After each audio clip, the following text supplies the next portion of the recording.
पहा विद्यार्थी मित्र आणि मैत्रिणींनो, ग्रुप सी पूर्व परीक्षा 2025चा जो रिझल्ट आहे तो रिझल्ट आणखी लागलेला नाहीये आणि ग्रुप सी ची जी मुख्य परीक्षा आहे ती 7 जून 2026 ला प्रस्तावित आहे किंवा त्यांनी ती डेट दिलेली आहे आपल्याला. आणि आता ग्रुप सी च्या मुख्य परीक्षेसाठी 34 दिवसच फक्त शिल्लक आहेत. 3.5 महिने उलटून गेल्यानंतरही, म्हणजे पूर्व परीक्षा आपली 11 जानेवारीला झाली, राईट, तिथून पुढे 3.5 महिने उलटून गेल्यानंतरही आणखी रिझल्ट नाहीये. परंतु त्यांनी रिझल्ट का लावला नव्हता, तर बऱ्याच आणखी डिपार्टमेंट कडून त्यांना पोस्ट संदर्भात काही अपडेट्स मिळणार होते. जसं 30 तारखेला त्यांना अपडेट मिळाले आणि अपडेट त्यांनी ती जी ऍड आहे ती ऍड तिसऱ्यांदा अपडेट करून टोटल 1884 ग्रुप सीच्या पोस्टसाठी त्यांनी ती ऍड परत रिवाइज केली.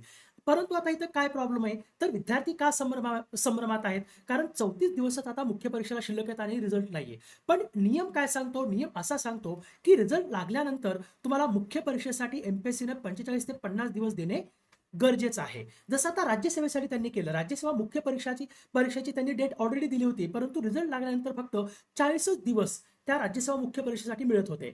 म्हणून ज्यावेळेस विद्यार्थ्यांनी ज्यावेळेस हे प्रश्न उचलले त्यावेळेस लगेच एमपीएससीच्या सचिवांनी 40 दिवसांऐवजी ती मुख्य परीक्षा 5 दिवसांनी पुढे ढकलली आणि 45 दिवसांचा त्यांना कालावधी दिला. तर या एक्झाम सुद्धा असंच होऊ शकतं आणि या आठवड्यामध्ये रिझल्ट लागण्याचे चान्सेस हे 99% एवढे आहेत. कारण जी सूत्रानुसार माहिती मिळालेली आहे मार्केटमधून, तर त्याच्यानुसार या आठवड्यामध्ये या जो ग्रुप सी मुख्य परीक्षा पूर्व परीक्षेचा जो रिझल्ट आहे तो लागण्याचे चान्सेस जास्त आहेत. फक्त तुम्ही काय करा, तुम्ही फक्त संभ्रमात न पडता, गॉसिप्समध्ये न पडता तुम्ही अभ्यास तुमचा चालू ठेवा.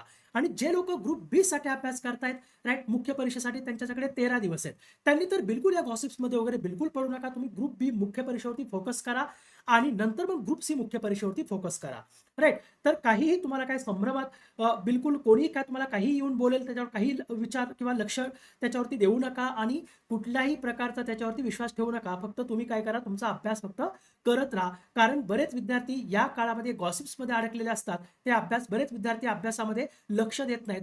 जे अभ्यासामध्ये लक्ष देतील ते पुढे जातील, राईट. तर हे लक्षात ठेवण्याचा प्रयत्न करा. सो धन्यवाद.